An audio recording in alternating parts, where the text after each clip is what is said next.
Good morning, all of you.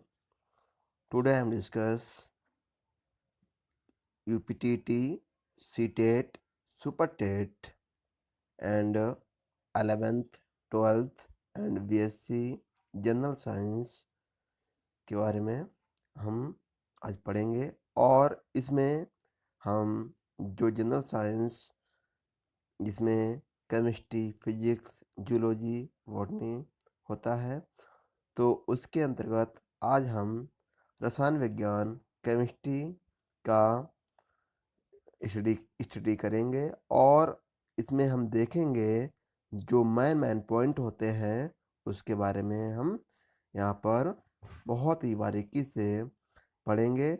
और यहाँ से यूपीटीटी सी और सीटेट, सुपरटेट जो कि जनरल साइंस में यहाँ से क्वेश्चन आते हैं, और बहुत ही इजी तरीके से हम केमिस्ट्री को यहाँ पर समझेंगे। तो आइए शुरुआत करते हैं। यहाँ पर रसायन विज्ञान, केमिस्ट्री के बारे में हम यहाँ पर पढ़ेंगे। तो देखते हैं कि रसायन विज्ञान किसे कहते हैं। तो यहाँ पर हम देखते हैं रसायन विज्ञान विज्ञान की वह शाखा है जिसके अंतर्गत पदार्थों के गुण, संगठन, संरचना तथा उनमें होने वाले परिवर्तनों का अध्ययन किया जाता है। तो ये तो रसायन विज्ञान की जो परिभाषा है वो हुई कि पदार्थों के गुण, संगठन, संरचना तथा उनमें होने वाले परिवर्तनों का अध्ययन रसायन विज्ञान या केमिस्ट्री कहलाता है। अब हम ये देखेंगे कि जो रसायन विज्ञान है उसका रसायन विज्ञान या केमिस्ट्री जो शब्द है वो कहाँ से उसकी उत्पत्ति हुई है। तो यहाँ पर हम देखते हैं कि जो केमिस्ट्री शब्द की उत्पत्ति हुई है या रसायन विज्ञान की जो शब्द की उत्पत्ति हुई है वो कहाँ से हुई है, तो हम देखते हैं कि मिस्र के प्राचीन शब्द कीमिया से हुई है, जिसका अर्थ है काला रंग। मिस्र के लोग काली मिट्टी को केमी कहते थे, और प्रारंभ में रसायन विज्ञान के अध्ययन को केमिटेकिंग कहा जाता था। तो कहने वाला ये है कि जो मिस्र के लोग थे वो वहाँ की काली मिट्टी को कीमिया नाम से या केमी नाम से जानते थे, और वहाँ से ये केमिस्ट्री शब्द की उत्पत्ति हुई है। सर्वप्रथम अगर रसायन विज्ञान शब्द के जो जनक हैं, सब जिन्होंने सबसे पहले इसका नाम दिया या कहें खोज करता है रसायन विज्ञान के, वो कौन है, यहाँ पर लेवोसियर। जो लेवोसियर हैं वो रसायन विज्ञान के जनक कहे जाते हैं। ये जो पॉइंट है वो वेरी वेरी इम्पोर्टेंट होता है। लेवोसियर को रसायन विज्ञान का जनक कहते हैं। नेक्स्ट देखते हैं यहाँ पर पदार्थ एवं उसकी प्रकृति। तो सबसे पहले नेचर, मतलब कि मैटर एंड देयर नेचर। तो कहने वाला ये है कि पदार्थ जो है वो कितनी अवस्थाओं में रह सकता है, और उसकी क्या क्या उसके भाग होते हैं। तो यहाँ पर हम देखते हैं सबसे पहले पदार्थ या मैटर। तो जो पदार्थ या मैटर होता है, ये जो पदार्थ या मैटर है, तो यहाँ पर देखेंगे कि पदार्थ क्या होता है और इसे हम किस तरह इंडिकेट या पहचान आइडेंटिफाई कर सकते हैं। तो देखते हैं दुनिया की कोई भी वस्तु जो स्थान घेरती हो, जिसका द्रव्यमान होता हो और जो अपनी संरचना में परिवर्तन का विरोध करती हो, पदार्थ कहलाते हैं। तो कहने वाला ये है कि जो पदार्थ होते हैं वो स्थान घेरती हैं और उसका द्रव्यमान भी होता है, और संरचना में परिवर्तन का ये विरोध करे तो उसे हम कहते हैं पदार्थ या मैटर। और ये पदार्थ मैटर क्या होते हैं, इसका एग्जाम्पल हम देखते हैं यहाँ पर। एग्जाम्पल है जल, हवा, बालू आदि, ये पदार्थ होते हैं। और ये जल है, वो भी अपनी तीन अवस्था, उसकी भौतिक अवस्थाएं हैं। हवा है, वो भी अपने जो वेग को इधर उधर मतलब कि विरोध करती है संरचना में। और बालू भी एक दूसरे का विरोध करती है। तो यहाँ पर हम देखते हैं सबसे पहले कि जो पॉइंट नंबर फर्स्ट है, प्रारंभ में भारतीयों और यूनानियों का अनुमान था कि प्रकृति की सारी वस्तुएं 5 तत्वों के सहयोग से बनी हैं। ये तत्व हैं, तो ये कौन से तत्व हैं? ये 5 तत्व हैं: क्षितिज, जल, पावक, गगन और समीर। ये 5 तत्वों से क्या है, हमारी प्रकृति की सारी वस्तुएं बनी थी, ऐसा भारतीयों और यूनानियों का मानना था। अब हम ये देखते हैं कि जो पदार्थ है उसकी जो प्रकृति होती है वो कितने उसके भौतिक रासायनिक वर्गीकरण में उसे बांट सकते हैं और कितने रासायनिक वर्गीकरण में उसे बांट सकते हैं। तो यहाँ पर हम देखते हैं कि जो पदार्थ होते हैं, ये क्या है, पदार्थ है। तो पदार्थ को हम 2 भागों में डिवाइड करते हैं। एक तो है भौतिक वर्गीकरण और दूसरा है रासायनिक वर्गीकरण। तो पदार्थ की 2 अवस्थाएं होती हैं, भौतिक वर्गीकरण और रासायनिक वर्गीकरण। अब जो पदार्थ के भौतिक वर्गीकरण में को हम 3 पार्टों में पुनः डिवाइड करते हैं। पहला क्या है यहाँ पर, ठोस, दूसरा क्या है, द्रव, और चौथा है गैस। तो ठोस कहने वाला ये है कि सॉलिड, यहाँ पर क्या सॉलिड होगा, तो सॉलिड के लिए हम एस यहाँ पर इंडिकेट करते हैं। और दूसरा जो है, जो लिक्विड है, उसके लिए हम यहाँ पर यल से रिप्रेजेंट करते हैं। तो लिक्विड और गैस, तो कहने वाली ये हुआ कि सॉलिड, लिक्विड, गैस 3 अवस्थाओं में ये पाया जाता है। उसके बाद हम देखते हैं रासायनिक वर्गीकरण। रासायनिक वर्गीकरण में क्या होता है कि ये पुनः 2 भागों में डिवाइड होता है।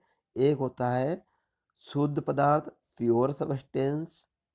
यहाँ पर हम देखते हैं ये जो शुद्ध पदार्थ हैं इसको हम कहते हैं प्योर सब्सटेंस। क्या कहते हैं, प्योर सब्सटेंस यहाँ कहते हैं, प्योर सब्सटेंस।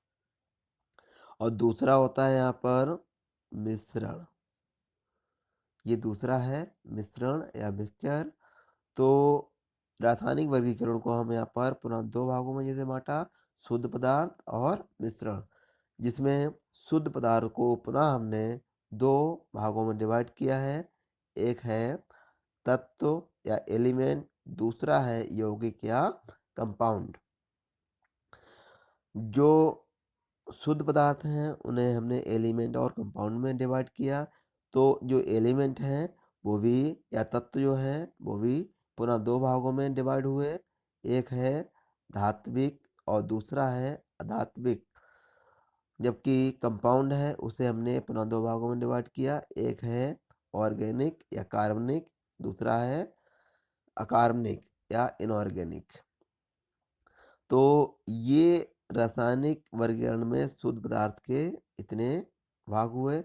जबकि इसका दूसरा पार्ट है मिश्रण, उसे हमने समांग मिश्रण और विषमांग मिश्रण में डिवाइड किया। तो पदार्थों का जो वर्गीकरण होता है वो भौतिक वर्गीकरण और रासायनिक वर्गीकरण। भौतिक वर्गीकरण में ओनली 3 स्टेज आती हैं, ठोस, द्रव, गैस। जबकि रासायनिक वर्गीकरण में शुद्ध पदार्थ, होंगे और शुद्ध पदार्थ में तत्व होंगे और यौगिक होते हैं। तो तत्व दो भागों में तत्व किन्हें कहेंगे हम, धात्विक और अधात्विक, मतलब मेटेलिक और नॉन मेटेलिक। जबकि यहाँ पर जो यौगिक होते हैं उन्हें हम कहते हैं ऑर्गेनिक और इनऑर्गेनिक। कहने मतलब ये है ऑर्गेनिक और ये इनऑर्गेनिक। जबकि रासायनिक वर्गीकरण का जो दूसरा पार्ट है मिश्रण या मिक्सचर, उसे हम कहते हैं समांग या होमोजीनियस और विषमांग या हेट्रोजीनियस मिक्सचर कहते हैं। तो आगे हम चलते हैं, देखते हैं यहाँ पर भारत के महान ऋषि कणाद के अनुसार सभी पदार्थ अत्यंत सूक्ष्म कणों से बने हैं, जिसे परमाणु कहा गया है। ये एक पॉइंट है। दूसरा, अब जो ठोस द्रव गैस जो भौतिक अवस्था है पदार्थ की, उसको हम देखते हैं। तो यहाँ पर जो सॉलिड है तो सॉलिड किसे कहेंगे? तो क्या है पदार्थ की वह भौतिक अवस्था जिसका आकार एवं आयतन दोनों निश्चित हो, ठोस कहलाता है। जैसे लोहे की जो छड़ होती है या लकड़ी की कुर्सी होती है, उसका आकार और आयतन दोनों ही निश्चित होते हैं। जैसे होते हैं वैसे ही वो बने रहते हैं, उस पर कोई भी भौतिक कारक प्रभाव डाले मगर वो चेंजमेंट नहीं होते हैं। ऐसे पदार्थों को हम ठोस पदार्थ कहते हैं। अब हम देखते हैं लिक्विड या द्रव। जो द्रव होता है पदार्थ की दूसरी अवस्था, तो इसमें क्या होता है पदार्थ की वह भौतिक अवस्था जिसका आकार अनिश्चित एवं आयतन निश्चित हो, द्रव कहलाता है।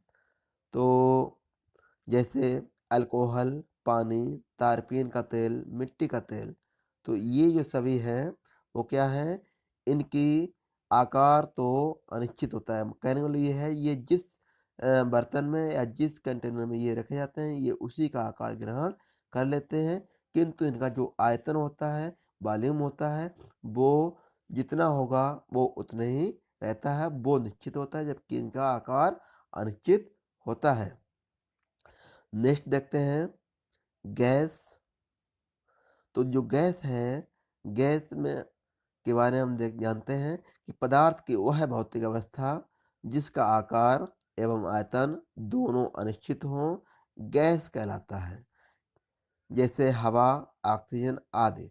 तो जो गैस होती है उसके जो अणु होते हैं, मॉलिक्यूल होते हैं, उसकी कोई सतह नहीं होती है। वो जिस भी कंटेनर या जिस भी बर्तन में भरे जाते हैं वो उसी का आकार ग्रहण कर लेते हैं और इसका कोई भी आयतन निश्चित नहीं होता है।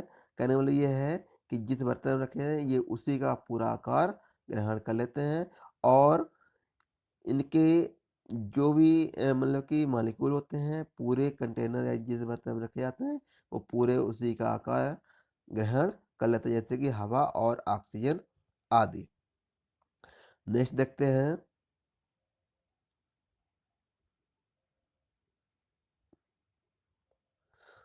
तो गैसों का कोई पृष्ठ नहीं होता। इसका विसरण बहुत अधिक होता है तथा इसे आसानी से संपीड़ित या कंप्रेस या दबा सकते हैं। तो इसलिए जो भी गैस होती है उसे हम काफ़ी हद तक दबा या कंप्रेस कर सकते हैं। नेक्स्ट पॉइंट है यहाँ पर ताप एवं दाब में परिवर्तन करके किसी भी पदार्थ की अवस्था को बदला जा सकता है, परंतु इसके अपवाद भी हैं। जैसे लकड़ी, पत्थर, ये केवल ठोस अवस्था में ही रहते हैं। नेक्स्ट, जल तीनों भौतिक अवस्थाओं में रह सकता है। ये क्या है, इम्पोर्टेंट है। ये पॉइंट इम्पोर्टेंट है कि जल जो है कि जल की तीन अवस्थाएं होती हैं, ठोस, द्रव और गैस। नेक्स्ट पॉइंट, पदार्थ की तीनों भौतिक अवस्थाओं में निम्न रूप से साम्य होता है। कहने का मतलब ये है कि पदार्थ की जो तीन भौतिक अवस्थाएं हैं, सॉलिड, लिक्विड और गैस। तो यहाँ से सॉलिड से लिक्विड, लिक्विड से गैस और गैस से लिक्विड और लिक्विड से सॉलिड में ये क्या नाम कन्वर्ट हो जाते हैं। इसलिए ये तीनों सॉलिड, लिक्विड, गैस, ये तीनों क्या है, इक्विलिब्रियम फॉर्म में होते हैं या साम्य रूप में होते हैं। नेक्स्ट देखते हैं ठोस द्रव गैस, उदाहरण है जल का। कहने वाला ये है कि जो ठोस द्रव गैस वो जल के उदाहरण है, जल की भौतिक अवस्थाएं होती हैं। नेक्स्ट देखते हैं पृथ्वी पर पाए जाने वाले प्रमुख तत्व एवं उनका प्रतिशत। तो जो पृथ्वी के ऊपरी परत में जो पाए जाते हैं भूपटल में, तो उनके कुछ प्रमुख तत्व या 10 जो तत्व हैं 10 के कितनी परसेंटेज में पाए जाते हैं, उसको हम यहाँ पर देखते हैं। तो सबसे पहले यहाँ पर क्या है कि जो तत्व है और भूपटल में जो प्रतिशत होता है उसके बारे में। तो कहने वाला ये है यहाँ पर कि जो तत्व है ऑक्सीजन, तो ऑक्सीजन जो भूपटल में प्रतिशत मात्रा होती है वो होती है 46.60%। जबकि सिलिकॉन जो होती है, सिलिकॉन होती है 27.72%। एल्युमिनियम का जो परसेंटेज होता है भूपटल में वो होता है 8.13%। और लोहा या आयरन वो होता है 5%। जबकि कैल्शियम होता है 3.6%। सोडियम होता है 2.83%। पोटेशियम का जो परसेंटेज होता है वो होता है 2.59%। मैग्नीशियम 2.09%। टिटेनियम या टाइटेनियम जो होता है 0.44%। जबकि हाइड्रोजन होता है 0.14%। तो कुल मिलाकर ये 10 एलिमेंट होते हैं और इनका जो भूपटल में परसेंटेज होता है वो होता है 99.14%। तो ये हमारी पृथ्वी पर पाए जाने प्रमुख तत्व हैं और उनका परसेंटेज होता है कि ये जो ऊपरी परत होती है उसमें कितने परसेंट कैल्शियम, लोहा, sodium, potassium, magnesium, titanium, hydrogen, ये सब मिलाकर 99.14% होता है। और बाकी बचे हुए कुछ और होते हैं, ये शुरुआती के 10 एलिमेंट यहाँ पर लिए गए हैं। नेक्स्ट देखते हैं यहाँ पर कुछ पदार्थ गर्म करने पर सीधे ठोस रूप गैस बन जाते हैं, इसे ऊर्ध्वपातन कहते हैं, जैसे आयोडीन, कपूर आदि। कहने का मतलब ये हुआ कि कुछ जो ठोस पदार्थ होते हैं उन्हें जब हम गर्म करते हैं तो वो सीधे ही क्या है, कुछ पदार्थ गर्म करने पर सीधे ठोस रूप से गैस बन जाते हैं, इसे हम कहते हैं ऊर्ध्वपातन। जैसे आयोडीन हुआ और कपूर हुआ, ये क्या करते हैं, ठोस रूप में होते हैं और गर्म करते हैं तो गैस रूप में चले जाते हैं, ये लिक्विड फॉर्म में नहीं आते हैं। नेक्स्ट देखते हैं पदार्थ की चौथी अवस्था प्लाज्मा एवं पांचवी अवस्था बोस आइंस्टाइन कंडेंसेट है। तो कहने वाली ये जो अवस्थाएं हैं, पदार्थ की चौथी अवस्था प्लाज्मा एवं पांचवी अवस्था बोस आइंस्टाइन कंडेंसेट होता है। तो ये एक नई अवस्थाएं होती हैं। कहने वाला ठोस से जब हम लिक्विड में कन्वर्ट करते हैं तो वहाँ पर प्लाज्मा जैसी एक स्थिति बनती है, वो उसकी चौथी अवस्था होती है। और लास्ट में जो एक पांचवी अवस्था बनेगी जाके, उसे हम बोस आइंस्टाइन कंडेंसेट कहते हैं। नेक्स्ट देखते हैं दूसरा पॉइंट है ये कि तत्व तत्व या एलिमेंट जो होता है, जो तत्व या एलिमेंट होता है तो वो क्या होगा। तो सबसे पहले तत्व वह शुद्ध पदार्थ है जिसे किसी विज्ञात भौतिक एवं रासायनिक विधियों से ना तो दो या दो से अधिक पदार्थों में विभाजित किया जा सकता है और ना ही अन्य सरल पदार्थों के योग से बनाया जा सकता है, जैसे सोना, चांदी, ऑक्सीजन आदि। तो यहाँ पर जो सोना चांदी ऑक्सीजन है, तो यहाँ पर इनको क्या करेंगे, किसी अन्य तत्व के सहयोग से नहीं बनाया जा सकता। ये तत्व क्या होते हैं, प्योर होते हैं, शुद्ध होते हैं। तो जो भी एलिमेंट होते हैं वो क्या होते हैं, तत्व वह शुद्ध पदार्थ है जिसे किसी भी ज्ञात भौतिक एवं रासायनिक विधियों से ना तो दो या दो से अधिक पदार्थों में विभाजित किया जा सकता है और ना ही अन्य सरल पदार्थों के योग से बनाया जा सकता है, जैसे सोना चांदी ऑक्सीजन। नेक्स्ट देखते हैं मिश्रण।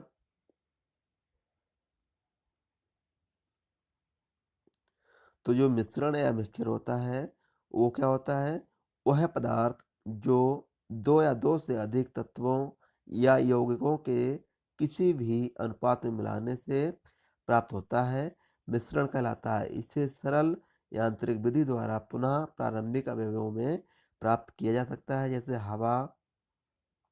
जैसे हवा। तो यहाँ पर जो मिश्रण है वो दो प्रकार के होते हैं, एक होता है होमोजेनियस मिक्सचर, समांग मिश्रण, जिसे कहते हैं हम समांग मिश्रण। तो ये जो है समांग मिश्रण है। तो यहाँ पर क्या देखें, निश्चित अनुपात में अवयवों को मिलाने से समांग मिश्रण का निर्माण होता है। इसके प्रत्येक भाग के गुणधर्म जो है गुणधर्म समान होते हैं, जैसे चीनी या नमक का जलीय विलयन, हवा आदि। जबकि विषमांग मिश्रण होता है या हेट्रोजीनियस मिक्सचर होता है, उसमें क्या होता है, अनिश्चित अनुपात में अवयवों को मिलाने से विषमांग मिश्रण का निर्माण होता है। इसके प्रत्येक भाग के गुण, उनके संगठन भिन्न भिन्न होते हैं, जैसे बारूद और कुआसा। तो यहाँ पर अब हम देखते हैं कि सामान्य शरीर में तत्वों की औसत मात्रा। हमारे जो मानव शरीर है उसमें जो सामान्य शरीर होता है उसमें जो तत्व होते हैं, कौन कौन तत्व होते हैं और उनकी क्या परसेंटेज होती है, उसको हम यहाँ पर देखेंगे। ये एलिमेंट है और ये परसेंटेज है। तो मानव शरीर में यस ऑक्सीजन कितनी होती है यहाँ पर, तो सबसे पहले जो मानव शरीर है ऑक्सीजन उसमें कितनी होगी, 65%। जबकि कार्बन जो है, कार्बन की 18% होता है। हाइड्रोजन जो है वो कितना 10% होता है। और नाइट्रोजन जो है वो 3% होता है। जबकि कैल्शियम 2.0% होता है। फास्फोरस 1.0% होता है। पोटेशियम 0.35% होता है। जबकि सल्फर 0.25% होता है। और सोडियम 0.15% होता है। क्लोरीन 0.15% होता है। जबकि मैग्नीशियम 0.05% होता है। आयरन जो होती है 0.004% होता है। और अन्य जो तत्व होते हैं वो 0.046% होते हैं। तो इस तरह जो मानव शरीर में परसेंटेज एलिमेंट होते हैं, प्रथम 10 तत्व वो इसी तरह होंगे। नेक्स्ट देखते हैं कि मिश्रण को अलग करने की कुछ विधियां, प्रमुख विधियां हैं। जैसे कि कोई मिश्रण हो और वहाँ से हमें अलग अलग उन तत्वों को करना हो तो हम किन विधियों का प्रयोग करते हैं। तो यहाँ पर हम देखते हैं कि जो रवाकरण या क्रिस्टलाइजेशन होता है वो किस तरह होगा। तो यहाँ पर हम देखेंगे इस विधि के द्वारा अकार्बनिक ठोस मिश्रण को अलग किया जाता है। इस विधि में अशुद्ध ठोस मिश्रण का अलग किया जाता है। इस विधि में अशुद्ध ठोस मिश्रण को उचित विलायक के साथ मिलाकर गर्म किया जाता है तथा गर्म अवस्था में ही कीप द्वारा छान लिया जाता है। छानने के बाद विलयन को कम ताप पर धीरे धीरे ठंडा किया जाता है। ठंडा होने पर शुद्ध पदार्थ क्रिस्टल के रूप में विलयन से पृथक हो जाते हैं, जैसे शर्करा और नमक के मिश्रण को इथाइल अल्कोहल में 348 केल्विन ताप पर गर्म कर इस विधि द्वारा अलग किया जाता है।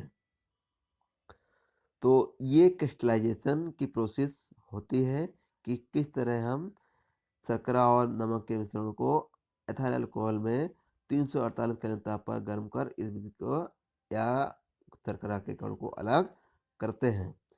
नेक्स्ट देखते हैं यहाँ पर आसवन विधि।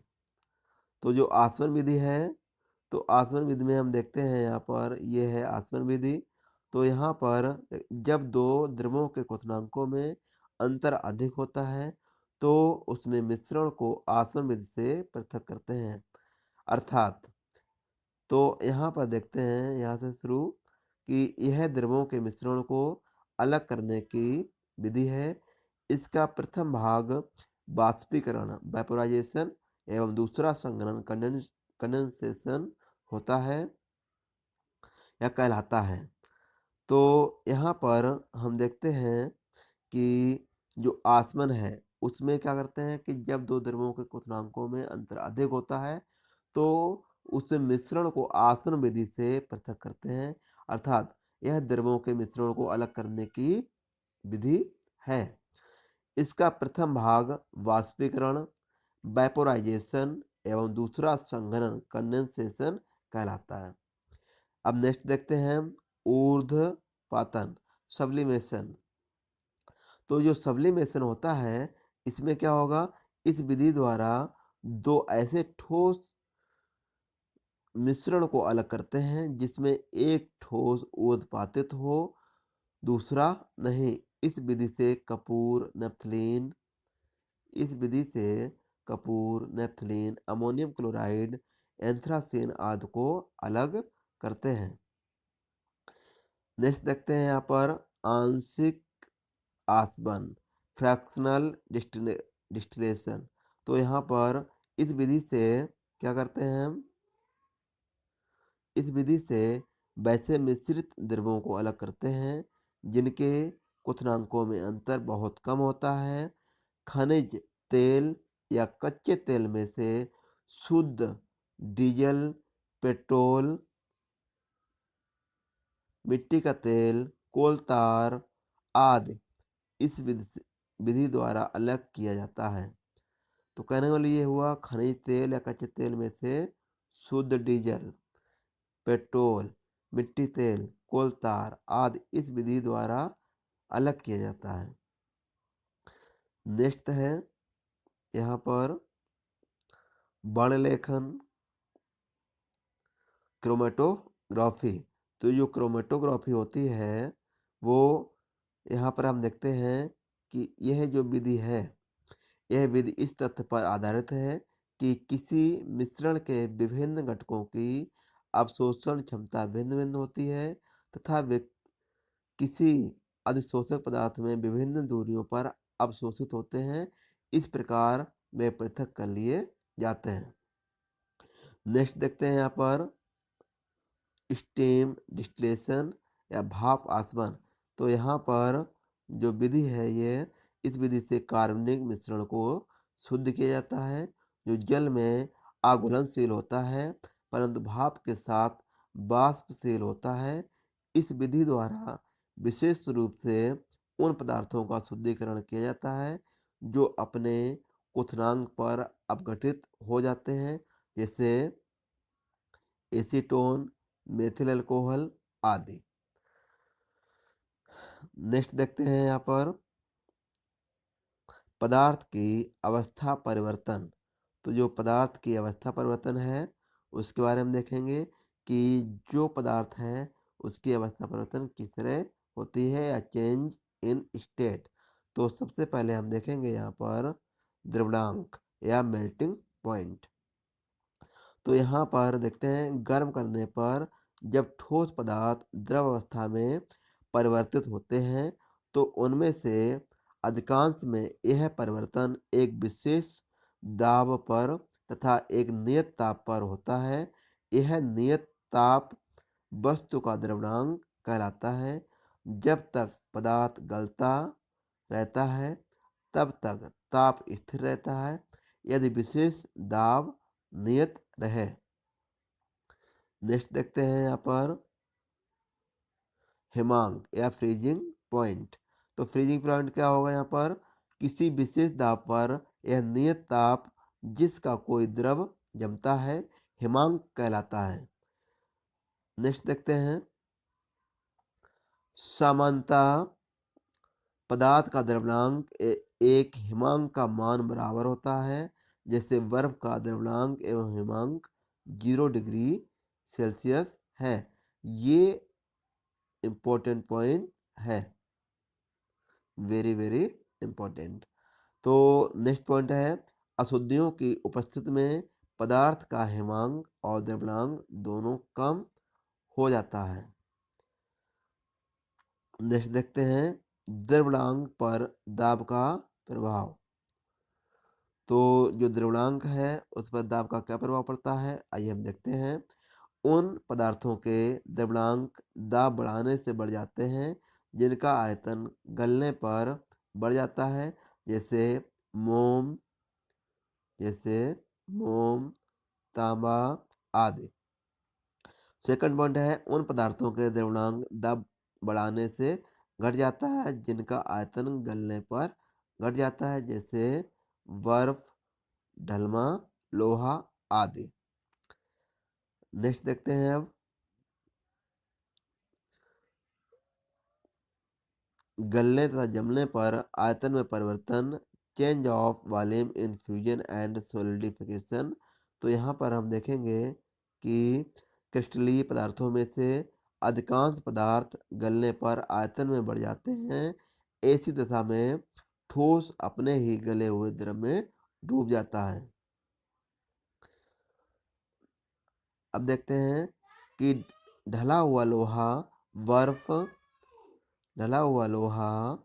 बर्फ, एंटीमनी, बिस्मथ, पीतल आदि गलने पर आयतन में सिकुड़ते हैं। अतः इस प्रकार के ठोस अपने ही गले द्रव में प्लवन करते रहे हैं। इसी विशेष गुण के कारण बर्फ का टुकड़ा गले हुए पानी में पलवक करता है, पलवन करता है, मतलब कि जो है पानी में तैरता रहता है।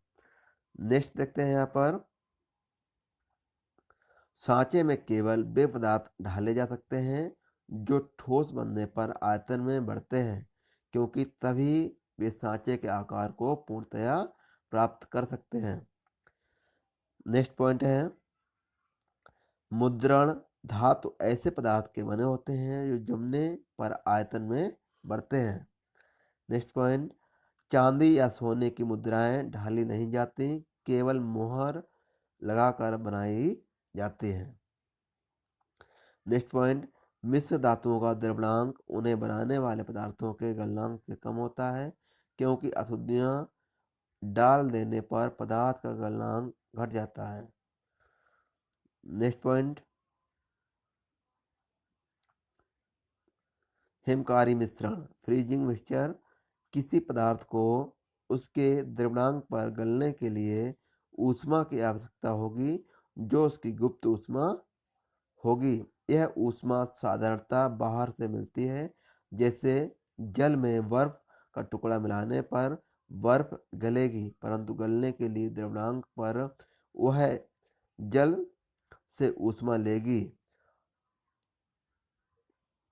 परंतु गलने के लिए द्रव्यमांक पर वह जल से ऊष्मा लेगी, जिससे जल का तापमान घटने लगेगा और मिश्रण का ताप घट जाएगा। हिमकारी मिश्रण का बनना इसी सिद्धांत पर आधारित है।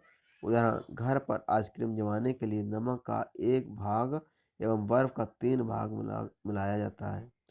कहने वाला ये हुआ कि जो घर पर हम आइसक्रीम बनाते हैं तो क्या करते हैं, घर पर आइसक्रीम जमाने के लिए नमक का 1 भाग एवं बर्फ का 3 भाग मिलाया जाता है। इससे मिश्रण का ताप -22 डिग्री सेल्सियस प्राप्त होता है। नेक्स्ट देखते हैं बाष्पीकरण। तो जो बाष्पीकरण है या वेपोराइजेशन है, उसमें क्या होता है, द्रव के वाष्प में परिवर्तित होने की प्रक्रिया वाष्पीकरण कहलाती है। यह दो प्रकार की होती है। नंबर 1 वाष्पन, नंबर 2 क्वथन, वेपोराइजेशन और बॉइलिंग। लास्ट है क्वथनांक से कम तापमान पर द्रव के वाष्प में परिवर्तन होने की प्रक्रिया को वाष्पन कहते हैं।